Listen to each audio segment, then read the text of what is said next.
noises. They sent him a number of times to come in when I was in here.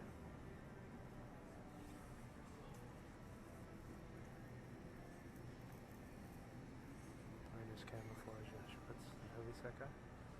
The other time he pulled up right when I was coming in, and then left right when I left. Let's see what he's going to do today.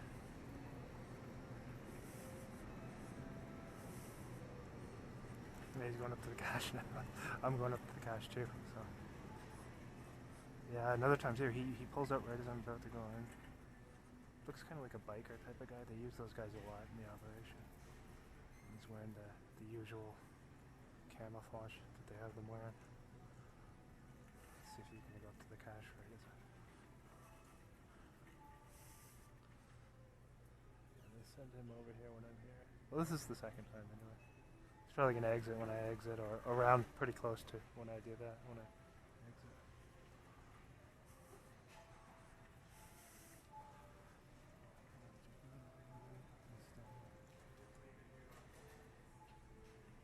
You can kind of tell who some of the ones are who are the community-based agents. The other guy back there too, just the way they're dressed and whatnot, they kind of have a look like a lot of them like kind of bikers, and others kind of like military guys. You can really pick up on it if you look closely.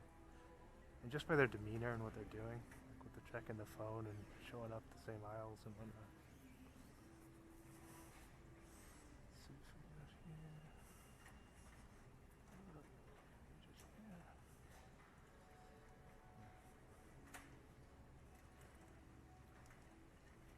Bonjour. Ah, bien, yeah. A little bit of rain today outside. It's alright though. At least it's not cold, right? Still, so it's good. Yeah, the one heavyset guy is definitely a surveillance role player. Community-based agent, whatever you want to call him. Yeah, the other time they had him pulling up right as I was going in. Kind of looks at me. They kind of have them intentionally look at you sometimes. And then he's showing up kind of, you know. He didn't follow me around too much in there today. But I noticed him there before, on a previous occasion too. As I had shown up in the morning. And he had his military camouflage shorts on today. Wearing what he had been told to wear, of course. You gotta follow instructions like a slave if you're gonna be a part of that program. You understand that, eh? But it comes with some perks. You know, you're gonna get, for some people, free accommodation, and you're gonna get your little gift cards in some cases. I think they give them more than that, though. I don't think it's just based on gift cards. That could be used as a perk to get some people, like, you know, homeless people to do things. But I think with the regular, you know, people, I think they're paid in general, like consistently with a paycheck as well. That's just my opinion. I can't prove that, but I believe that. Because it's going to take something more than just, you know, a Tim Hortons gift card or a Walmart gift card to get people to do the same people over and over again to do it. Now, you could get one person who, you know, you never seen. You could say, hey, go over, do this, whatever. Especially if they're down on their luck. They're going to do it, probably, right? For a gift card. But in other cases, these people are on the payroll. In some cases, for generations. And they raise their kids to be a part of it. And yeah, that's how it works. And if you're not awake to it, you would never know that these things are happening at all.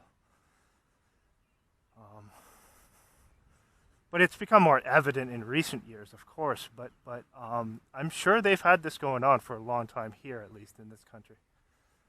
And, you know, in the United States as well, but a long time here for sure.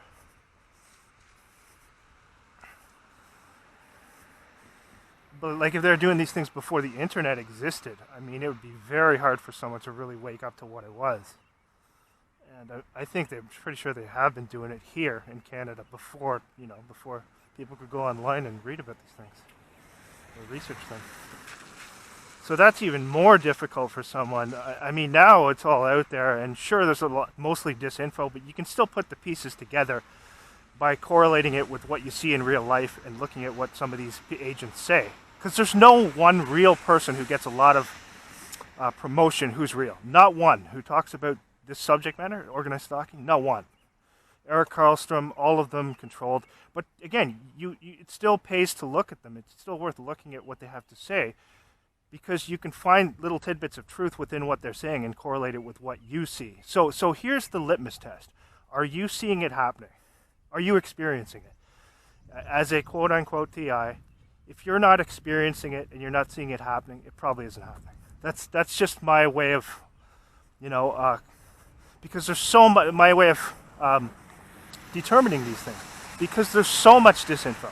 It's disinfo in general. Now, they knew that when they were doing this, they were going to have to put some stuff out there because people were going to go online and report these things, people who it was happening to. So therefore, they had to flood it with disinfo. Flood it with crazy people acting crazy, like all over YouTube. So they were on the ball with that before they even started doing it on a major level. I think they had started getting that ready up ahead of time, because they knew, if we're going to have these sites available where people can upload videos and whatnot, sure, you can censor it a little bit, but they can still come back and put these things up. So you're going to have to do everything you can to discredit them. And just as much money as has been put into these actual activities with the targeting when you go out is put into discrediting people online and perping people online. No question about that. So, and every single source you're going to look at that's like a major source, whatever they're telling you, Dr. Robert Duncan, these are not whistleblowers, okay? They're absolutely not real whistleblowers. You don't leave the CIA and start whistleblowing against them. It doesn't happen, or you'll be killed. It's that simple. Is it possible that someone could do that? Yeah, it's possible, but you wouldn't hear about them on any of these platforms because, first of all these fake little alternative media shows that they're going to bring Robert Duncan on are controlled anyway. So if he was really real, they're not going to bring him on there. His whole purpose is to push the V2K PSYOP stuff and to deflect away and turn the focus more towards that than the actual real things, provable things that you see in the targeting program that you experience. Real things that you can prove. Police showing up everywhere you go, first responders' involvement in it, noise harassment, neighbors' involvement in it, workplace mobbing, directed conversation. These are things, well, directed conversation is harder to prove, but it is a real aspect that I've experienced in it. So like, things that you can prove. He wants to direct people more to start talking about that than about the real things, and that is more as a discrediting method, right? But there's some people who've been taken in and believe this stuff with the V2K. Now, directed energy weapons, I'm sure, are real. And I believe they're being used on me, too. Because I've had situations with, like, where my mouth has just started bleeding for no reason. I was spitting out chunks of my back teeth. And they were perfect. My teeth were fine for 40 plus years. And all of a sudden that starts happening. That doesn't happen out of the blue, especially when you're otherwise healthy. So something's going on with that. I also get like some sort of a ringing in my ears sometimes when I lie down specifically. So there is something to the directed energy weapons, but nothing to this crap about voices and all this crap. That's just done specifically to try and put the onus on people who are being targeted and try and make this lie up that they're schizophrenic. It's absolute nonsense. And if you go around, promoting stuff of Dr. Robert Duncan, they're going to group you in with that too. So he knows exactly what he's doing. He's going to mix in a little bit of truth here and there about, I'm sure he was involved probably in formulating some sophisticated stuff behind the scenes. That's probably true. But he hasn't left the CIA and he's not a whistleblower. Okay. There are no whistleblowers against the CIA who get any exposure, at least. Just like there are no real police whistleblowers who are going to get exposure because all the platforms are controlled.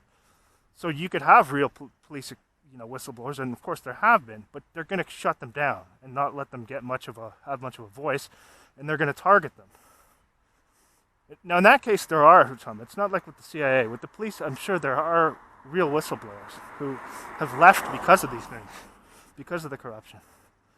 But you're not going to hear about them because they're going to shut them down and they're going to target them, and they're going to do everything to isolate them as well. And those people are brave who've done that. Those people should be commended, but you're not going to know who they are. Just like you're not going to know who the real truth speakers are, and you're not going to know who they're going to give you agents and crazy talkers and people like Chris Sky, and they're going to say, "There's your hero. Trust this guy," while he goes out and acts like a fucking nutcase, while mixing in some real truth, right? There's your hero. He's standing up against the COVID tyrant, all this blah blah blah. It's just fake. All those people are fake. Anytime the public needs a hero, we will be there to provide one for them. And that is a direct quote from Albert Pike, one of the most revered Freemasons of all time. It's interesting how they seem to have almost scrubbed that quote from the internet when you could find it so easily just a few years ago. I believe for sure he said that, because we see clear evidence of it. So all these supposed heroes are just their people who they're popping up.